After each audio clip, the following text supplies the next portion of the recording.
সর্বাগ্রে পরম আরাধ্য পরম করুণ শ্রী গুরুহ প্রভুপাদ অষ্টোত্তর শত শ্রী ধনঞ্জয় দাসজি চরণে কোটি কোটি ধন্যবাদ।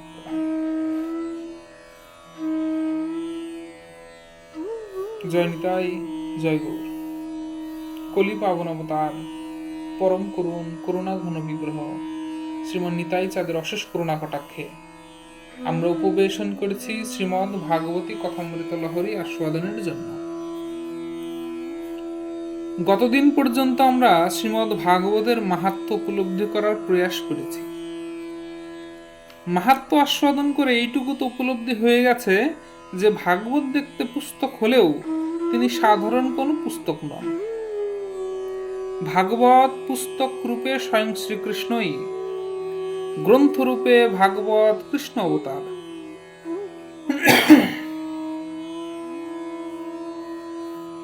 আমাদের জীবনে সাক্ষাৎ সৎসঙ্গ রূপে শ্রীমদ্ ভাগবত প্রাদুর্ভূত হয়েছে, যার শ্রবণ মনন কীর্তন যেন তেন প্রকারেণ আমাদের জীবনকে কল্যাণময় করে তোলে। দেখেন, পার্থিব জগতে আমাদের শরীর চালানোর জন্য আমাদের ভোজনের প্রয়োজন হয়, তাই না? বিনা ভোজন আমরা চলতে পারি না, বিনা খাদ্য আমরা চলতে পারি না। ভোজন করলে কি হবে বলছে? ভোজন করলে মন পুষ্ট হবে, সঙ্গে শরীরের ইন্দ্রিয় সমূহ পুষ্ট হয়। চক্ষু, কর্ণ, নাসিকা আদি সবকিছু চলন শক্তি সম্পূর্ণ হয়ে যায়। কিন্তু সমগ্র ইন্দ্রিয়ের অধিষ্ঠাত্রী হলো মন। ইন্দ্রিয়ের অধিষ্ঠাত্রী যদি মন হয়, বিনা মন ইন্দ্রিয়ের গতাগতি তো শুষ্ক, তাই না? তো আমরা মনের খোরাক পাবো কোথায়? শরীরের জন্য না হয় আমরা খাদ্যবস্তু গ্রহণ করলাম, শরীর চলছে, মনটাকেও তো চালাতে হবে, মনটাকেও তো সুস্থ রাখতে হবে। আমরা জাগতিকভাবে মনকে সুস্থ রাখার জন্য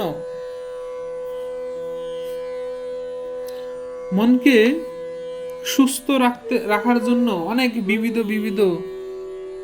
কাজ করে বেড়াই। আমরা জাগতিকভাবে মনকে সুস্থ রাখার জন্য অনেক প্রয়াস করি, অনেক বিনোদন, খেলাধুলা, হাসি মজা, অনেক রকমের মনের খোরাক খুঁজে বেড়াই। ওখানে গেলে মনে হয় মনটা পরিতৃপ্ত হবে, এটা করলে আমার মনটা আনন্দিত হবে। কিন্তু প্রকৃত সত্য কি জানেন? আমরা যতই হাসি ঠাট্টা, গল্প গুজব, বিবিধ বিনোদন, বিবিধ ক্রিয়া উল্লাস যাই করি না কেন, তাতে মন প্রসন্ন হয়, তবে সেটা সাময়িক। যতক্ষণ হাসি মজাক করছি ঠিক ততক্ষণই মনটাও আনন্দিত থাকলো। কিন্তু আবার যখন সেখান থেকে বেরিয়ে আসব, তখন আগে যেমন ছিলাম ঠিক তেমনই হয়ে যাব, আবার সেই মন খারাপের কথা মনে পড়বে, তাই না? তো মনকে স্থায়ী রূপে প্রফুল্ল করার উপায় কি বলছেন? মনকে স্থায়ী রূপে প্রফুল্ল করার অমোঘ উপায় হলো ভগবানের কথা শ্রবণ করা। ভগবানের কথাতে যদি একবার মনটাকে যদি সংযুক্ত করে দিতে পারি, তাহলে মন প্রসন্ন হয়ে ওঠে, তাহলে মন খুব প্রসন্ন হয়ে ওঠে। তো শ্রীমদ্ ভাগবত প্রারম্ভ হয়েছে, শ্রীমদ্ ভাগবতের প্রারম্ভ হয়েছে গায়ত্রী দিয়ে। গায়ত্রীর অর্থকরণ করে শ্রী গ্রন্থের প্রারম্ভ হয়েছে। ভগবান চিরসত্য, তাই শ্রীমদ্ ভাগবত তাকে বলছেন সত্যম পরম। পরম সত্য স্বরূপ ভগবানকে ধ্যান করি। কেন ধ্যান করছি? তেনে ব্রহ্ম হৃদয়াৎ আদি কবয় মুহ্যন্তি যৎসূরয়। তিনি আদিকবি, ভগবান ব্রহ্মার হৃদয়ের মধ্যে বেদজ্ঞান ঢুকিয়ে দিয়েছেন। দিয়ে কি করলেন? ধাউন আসেন সদা নিরস্ত্র হুকম, সেই অত্যুত্তম তেজের যিনি প্রকাশ করিয়ে দিয়েছেন, যার দ্বারা এই বিশ্ব ব্রহ্মাণ্ডের যাবতীয় কুহুকরাজি, কুহুকরাজি মানে অন্ধকার, অন্ধকার পরাস্ত হয়ে গেল, সেই পরম সত্য ভগবানকে আমরা ধ্যান করি। বলছেন এই ভগবান কেমন? জন্মদস্য যতনাদিরত, ইনি জনম মরণের আদির অধীন নন, ইনি জন্ম মরণ আদির অধীন নন, যার জন্ম হয় না, যার মৃত্যুও হয় না। কি আশ্চর্য কথা! আমরা একবার বলি ভগবানের জন্ম হয় না, ফের আমরা আবার ভগবানের জন্য জন্মাষ্টমী ব্রত পালন করি। কি কথা! এই বলছেন ভগবানের জন্ম হয় না, আবার জন্মাষ্টমী পালন করছেন। এই এক মুখে দুই কথা হলো না? জন্মাষ্টমী মানে কি? ভগবানের জন্ম তো। আমাদের ব্যাসাবতার বৃন্দাবন দাস ঠাকুর বলেছেন, এই সব লীলার কবু নাহি পরিচ্ছেদ, আবির্ভাব তিরোভাব কহে মাত্র ভেদ। বলছেন ভগবানের জন্ম তো হয় না, ওটা আবির্ভাব। বলছে হ্যাঁ, যত বৈষ্ণবদের চালাকি, ভাত বলা যায় না অন্ন বলতে হয়, ঝোল বলা যায় না রসা বলতে হয়, এ বৈষ্ণবদের চালাকির কথা। একই কথা নানা রকম ব্যঞ্জনা দিয়ে দিয়ে উচ্চারণ করার একটা প্রচেষ্টা মাত্র। বলছে তা নয়, বৈষ্ণবরা যাকে অন্ন বলে সে সাধারণ ভাত তো নয়, প্রসাদ। এ মহাপ্রসাদ অন্ন। সাধারণ ভাতকে তো আর অন্ন বলে না, মহাপ্রসাদকেই তো অন্ন বলে, বিশেষ সম্মান অর্থে। বৈষ্ণবেরা যে শব্দ উচ্চারণ করে তার পেছনে অবশ্যই কারণ আছে। জন্ম শব্দের অর্থ কি? যে ছিল না, আজকে যার উৎপত্তি হলো, জন্ম। এতদিন যার অস্তিত্ব ছিল না, আজ তার প্রকাশ হলো, সে জন্ম। ভগবান তো ছিলেন, আছেন, থাকবেন। ভগবানের নতুন করে উৎপত্তি থেকে হবে? ভগবান তো বিশ্ব প্রপঞ্চের উৎপত্তির আদি কারণ। যিনি সমগ্র বিশ্বের উৎপত্তির কারণ, তিনি আবার উৎপত্তি হবেন কোত্থেকে? তিনি তো স্বয়ংভূ। ভাগবতে তাই বললেন, চার্থে সরাট। সরাট শব্দের অর্থ কি? যিনি স্বতন্ত্র, পরতন্ত্র নন, যিনি কারো অধীন নন, যিনি স্বেচ্ছায় বিহার করেন। তাহলে যিনি স্বেচ্ছায় বিহার করেন, তার জন্ম কি করে হবে? তাহলে কৃষ্ণ কি দেবকীর গর্ভে জন্মালো না? এ বড় রহস্য কথা। তাহলে আপনারাই বলুন, কৃষ্ণ কি জন্মালেন না আবির্ভূত হলেন? সাধারণভাবে বুঝুন, জন্ম মানে কি? জন্ম শব্দের অর্থ উৎপত্তি। তাহলে মানব জন্মের উৎপত্তির জন্য অবশ্যই পিতামাতার সহাবস্থানের প্রয়োজন হবে।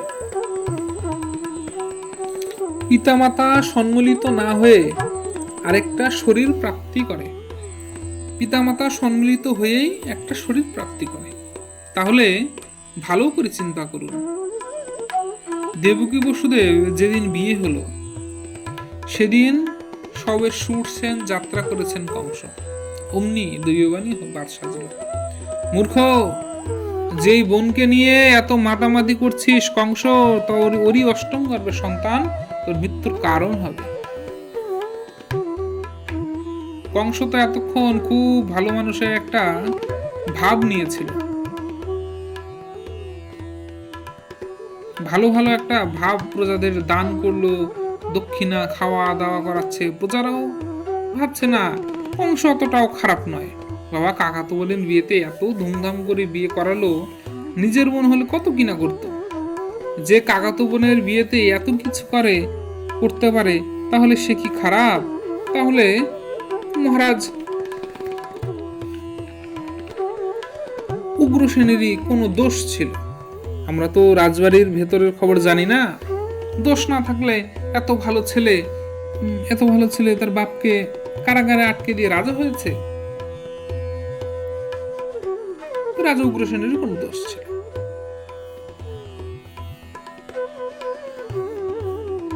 কংসের এটাই রাজনীতিবিদ্যা। রাজনীতিকে ধরে রাখতে হলে 4টি বিদ্যার দরকার: সাম, দান, দণ্ডভেদ। এই সাম, দান, দণ্ডভেদ দ্বারা রাজা তার রাজ্যকে টিকিয়ে রাখতে পারে সুচারুভাবে, খুব সুচারুভাবে। এই নীতির দ্বারা রাজা কি করতে পারেন? রাজ্য চালাতে পারে। কংস কি করলেন?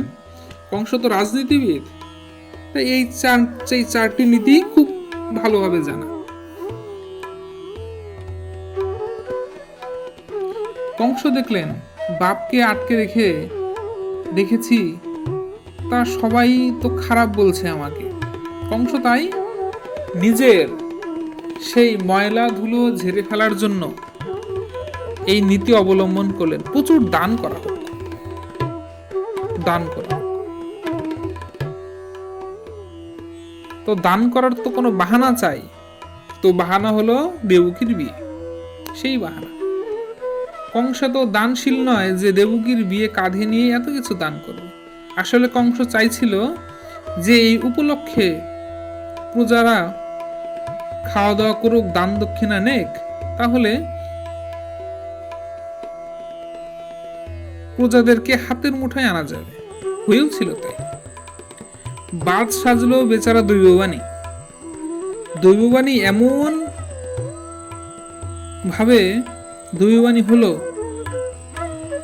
ভাবে জল ছিটিয়ে দিল কংসের উপরে, যেন কংসের সেই ভালো মানুষের মুখোশটা, ভালো মানুষের মেকআপটা একদম ধুয়ে গেল।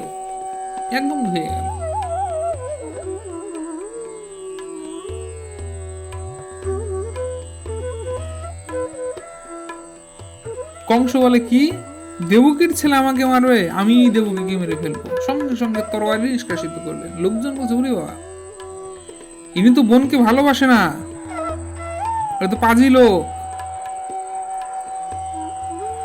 সবাই বুঝে গেলেন কংস অসুর। বসুদেব এখন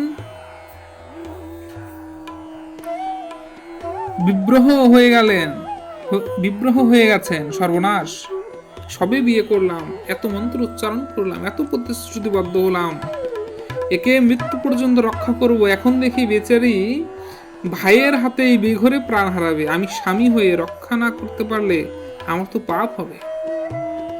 বসুদেব উপায় না পেয়ে বলেন, মহারাজ, দেবকী থেকে তো আপনার কোনো ভয় নাই, ভয় তো দেবকীর সন্তান থেকে। তো আমি কথা দিলাম, দেবকীর গর্ভে যারা জন্মাবে আমি আপনার হাতে তুলে দেব। কংস তাতেও আশ্বস্ত হলেন না। কংস দেবকী বসুদেবকে নিয়ে কি করলেন? কারাগারে আটকে দিলেন। শুধু কারাগারেই বদ্ধ করলেন না, হাত পা শিকল দিয়ে বেঁধে ফেললেন। রাত্রিবেলায় যাতে ঠিকঠাক ঘুমোতে না পারে তার জন্য বুকের ওপর পাথর চাপা দিয়ে রাখলেন। আর পাহারাদাররা তো প্রহরে প্রহরে পাহারা দিয়েই চলেছে সামনে। এবার আপনারাই বুদ্ধিমান মানুষ, আপনারাই বিবেচনা করুন, বিচার করে বলুন, যে দম্পতি বিয়ের দিন থেকেই এই রকম কারাগারে আবদ্ধ, তাদের পুত্র পাওয়ার সম্ভাবনা কোথায়? এই সময় দেবকী বসুদেব পুত্র প্রাপ্তির উপায় কি করে করতে পারবেন? তারপরেও দেবকীর সন্তান হয়েছে কি করে? বলে, এটাই ভগবত ইচ্ছা। ভগবান যদি ইচ্ছা করেন তাহলে অসম্ভব সম্ভব হয়ে যায়। সান্দীপনী মুনির ছেলে মারাই গেছে। গুরু দক্ষিণায় সান্দীপনী মুনি ভগবানের কাছে প্রার্থনা করলেন, আমার মৃত পুত্রকে দিলেই তোমার গুরু দক্ষিণা সম্পূর্ণ হয়ে যাবে। এটা তো অসম্ভব কাজ, কিন্তু ভগবান গুরু দক্ষিণা দেওয়ার জন্য মৃত্যু লোক থেকেও গুরুপুত্রকে নিয়ে এসে গুরু দক্ষিণা দিয়ে দিলেন। তিনি অসম্ভবকেও সম্ভব করতে পারেন, এই ক্ষমতা ভগবানের আছে। যা জগতে কোনো মতে সম্ভব নয় সেটা তিনি সম্ভব করতে পারেন। তিনি ভগবান। ভগবানের এই শক্তি আছে, সমর্থ আছে, কারণ তিনি সর্বনিয়ন্তা। তিনি তো কারো অধীন নন, তিনি অধীশ। তিনি বললে সবাই তার আজ্ঞাধীন হয়ে কাজ করে যান। একুলে ঈশ্বরী শ্রীকৃষ্ণ আর সব ভৃত্য, যারে জইছে নিত্য করায় তৈছে করে নিত্য, তেহেন ভগবান শ্রীকৃষ্ণ। এর জন্য ভগবানের জন্ম হয়নি, কি হয়েছে বলে আবির্ভাব হয়েছে। আবির্ভাবটা কি রকম? সাধারণ কোনো পুরুষের রেতকণাকে আশ্রয় করে স্ত্রীলোকের গর্ভপ্রবেশ ভগবানের দ্বারা সম্ভব নয়। ভগবান স্বয়ং প্রকাশ, সৎপ্রকাশ ভগবান। জন্মাষ্টমী তিথিতে ভগবান কিভাবে আবির্ভূত হয়েছেন? ভাদ্র মাসের কৃষ্ণপক্ষের অষ্টমী তিথির মধ্য রজনী চন্দ্রদেব রোহিণী নক্ষত্রে প্রবেশ করলেন। এই সময় কি হলো? দেবকী বসুদেব দেখলেন কংসের অন্ধকার কারাকুঠুরি অকস্মাৎ আলোয় আলোকিত হয়ে গেছে। দেবকী বসুদেব আলোর দিকে তাকালেন, তাকিয়ে দেখলেন আলোক কুঞ্জ থেকে এক শঙ্খ চক্র গদাপদ্মধারী ভগবান প্রকাশিত হয়ে গেলেন। দেবকী বসুদেব স্তুতি করলেন, অহোভাগ্য, আমাদের মতো নিত্য সংসাররূপী কারাগারে আবদ্ধ জীবকে কৃপা করতে হে নাথ, তুমি কারাগারে এসে গেলে, এত দয়া তোমার। ঠাকুর হেসে বলছেন, কি করবো বলো তো, তোমাদের ডাকে সাড়া না দিয়ে উপায় ছিল না। তবে এই নিয়ে 3 বার তোমাদের ছেলে হলাম। আমার বাল্যলীলাটা এই কারাগারে আটকে রেখো না। আমি আমার বাল্যলীলা নন্দভবনে করব, তাই এক্ষুনি নিয়ে গিয়ে নন্দভবনে রেখে এসো। আর নন্দের এই মুহূর্তে একটি কন্যা সন্তান হয়েছে, সেই কন্যাকে নিয়ে ফিরে এসো। বসুদেব দেবকী বলছেন, কি ভগবান, আমাদের হাতে পায়ে শিকল বাঁধা, দরজায় প্রহরীরা দাঁড়িয়ে আছে তালাবদ্ধ, আমি এই অরগল খুলে শিকল খুলে কি করে যাব? ভগবান হেসে বলছেন, যারা আমাকে একবার দর্শন করে না, এই জগতে কোনো বাঁধন তাকে বাঁধতে পারে না।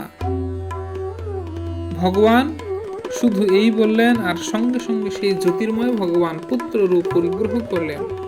এই তো ভগবান পুত্র হলেন। দেবকীর সাধারণ স্ত্রীলোকের গর্ভ থেকে যদি ভগবান জন্ম দেন, তাহলে তার নারী কাটতে হতো। নারী কাটলোকে তার সমাধি কোথায় খুঁজে বেড়াতে হবে। ভগবানের জন্মলীলাতে কোনো নারীচ্ছেদ লীলা নেই। থাকবেন কি করে? তিনি তো আর নারী নিয়ে জন্মাচ্ছেন না, প্রকাশিত হলেন। এর জন্য আমরা বলেছি আবির্ভাব নয়, জন্ম। রাধে। এর জন্য আমরা বলেছি আবির্ভাব, জন্ম নয়। ব্যাপারটা হয়তো আমি আপনাদের সামান্য রূপে বুঝাতে পেরেছি। তাই আমরা ভগবানের জন্ম বলবো না, বলবো আবির্ভাব। ভগবান আবির্ভূত হন, জন্ম কখনোই নয়। জন্মাদস্য যতন্নাদিরত, তিনি স্বরা, তিনি স্বতন্ত্র, তিনি জীবের প্রতি কৃপা পরবশ হয়ে স্বয়ং প্রকটিত হন, স্বয়ং প্রকাশিত হন। এই পরম সত্য স্বরূপ ভগবানকে আমরা ধ্যান করি। এটা প্রথম শ্লোকের দোতনা। দ্বিতীয় শ্লোক আমাদের কাছে স্পষ্ট করেছে শ্রীমদ্ ভাগবত কেন এলেন। আমাদের তো বেদ বেদাঙ্গ বেদান্ত স্পষ্ট করেছে যে শ্রীমদ্ ভাগবত কেন এলেন। আমাদের তো বেদ বেদান্ত বেদাঙ্গ রামায়ণ মহাভারত এত এত শাস্ত্র থাকতে আবার একটা শাস্ত্র বাড়াবার দরকার কি? এগুলো পড়েই শেষ হলো না এখন পর্যন্ত, আবার একটা 18,000 শ্লোকের ভাগবত কখন পড়বো, কি দরকার? বলে ভাগবত হলেন পরমহংস সংহিতা। এতদিন পর্যন্ত বেদ বেদাঙ্গ বেদান্ত শাস্ত্র যা পরোক্ষে বলে গেছেন, শ্রীমদ্ ভাগবত এসেছেন সেটা প্রত্যক্ষ রূপে বলবার জন্য, ডাইরেক্টে বলবার জন্য। এতদিন সব ইনডাইরেক্ট বলে গেছেন, বেদ আদি শাস্ত্র। বেদ তো আমাদের মায়ের মতো, মা যদি সন্তানকে বলে, আচ্ছা তোমার পেট খারাপ হয়েছে, তুমি ভাজাভুজি খেও না, তো সন্তান কিছু কোনোভাবেই বুঝতে চায় না, আরো বেশি বেশি করে বায়না করে। মা খুব রেগেও যান, মাঝে মাঝে খুব রূঢ় আচরণও করে, কারণ মা জানেন ও অসুস্থ, এটা খেলে মুশকিল হয়ে যাবে। খুব জ্বর হয়েছে সন্তানের, জ্বরের ওষুধ তো আয়ুর্বেদিক, সব তো তেতো তেতো ওষুধের বন্দোবস্ত, সব কোনোটাই তো মিষ্টি নয়, সব তেতো তেতো ওষুধের বন্দোবস্ত।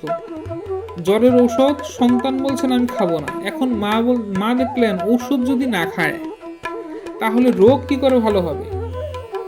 এখন সন্তানকে যদি বলা হয় তুমি এই ওষুধটা যদি খাও তাহলে রোগ ভালো হবে, আর রোগ ভালো হবে এটা তো সন্তানের উপলব্ধি নাই, কারণ শিশু তো অবুঝ, ও বোঝে না রোগ ভালো হলে কি আনন্দ হবে, কেমন থাকবো আমি, তার কোনো ফিল নাই, এটি জানে না। মা তাকে বোঝাতে পারে না যে রোগ ভালো হবে, এটা বোঝানো যায় না। তখন তখন মা কি বলে, বাবারে ঢপ করে ওষুধটা খেয়ে নাও, তাহলে তোমাকে একটা বড় একটা রসগোল্লা নিয়ে দেবো, যদি এই ওষুধটা খাও তাহলে সুন্দর তোমাকে একটা পিয়ে পাখি কিনে দেবো, একটা বিস্কুটের প্যাকেট কিনে দেবো। মা এগুলো বলতে থাকেন।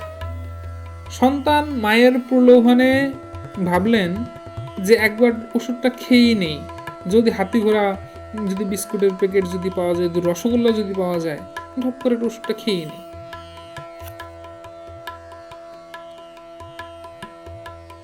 বাচ্চা ওষুধ খেয়ে নিলেন, মা কিন্তু সন্তানকে ঠকালেন না।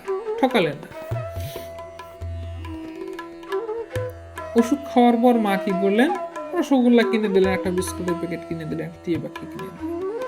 সন্তান খুব খুশি। এখন এটা দেখে আমরা কি শিখব, কি সিদ্ধান্ত করব, যে ঔষধ সেবনের ফল হাতি ঘোড়া প্রাপ্তি, ঔষধ সেবনের ফল বিস্কুটের প্যাকেট প্রাপ্তি, ঔষধ সেবনের ফল রসগোল্লা, বিস্কুটের প্যাকেট, এইসব প্রাপ্তি। সিদ্ধান্ত কি ঠিক হলো? ঔষধ সেবনের ফল রোগ মুক্তি, এটা হলো সিদ্ধান্ত। তাহলে রোগ মুক্তি সন্তান বোঝে না বলে সন্তানকে রসগোল্লা, বিস্কুটের প্যাকেট এইগুলি প্রলোভন দেওয়া হলো, প্রলোভন দিলেন মা। ঠিক তেমনি বেদ যদি সরাসরি বলে তোমরা কৃষ্ণের ভজন করো, তোমরা মুক্ত হবে। মুক্ত হলে কি হয় আমাদের তো ফিল নাই, সেটা আমরা মুক্ত হব, তো মুক্ত হলে কি হবে সেটা তো আমরা জানি না, মুক্ত হলে কি দশা হবে আমি তো বুঝি না। তাই শ্রুতি তো মা, তাই মা দেখলেন এদের কৃষ্ণ ভজন বললে বুঝবে না, বুঝবেও না। তাই কি করলেন, বেদ আমাদের বলল উমক যজ্ঞ করো, ওই যজ্ঞ করলে পুত্র প্রাপ্তি হবে, উমক যজ্ঞ করো, ওই উমক যজ্ঞ করলে আয়ু প্রাপ্তি হবে, ধন প্রাপ্তি হবে, যশ প্রাপ্তি হবে। মা জানেন যেন তেন প্রকারেণ যজ্ঞের আয়োজন করলেই যজ্ঞেশ্বরের অর্চনজনিত ফলে তিনি নিশ্চিত যজ্ঞেশ্বরের কৃপাপুষ্ট হয়ে যাবেন।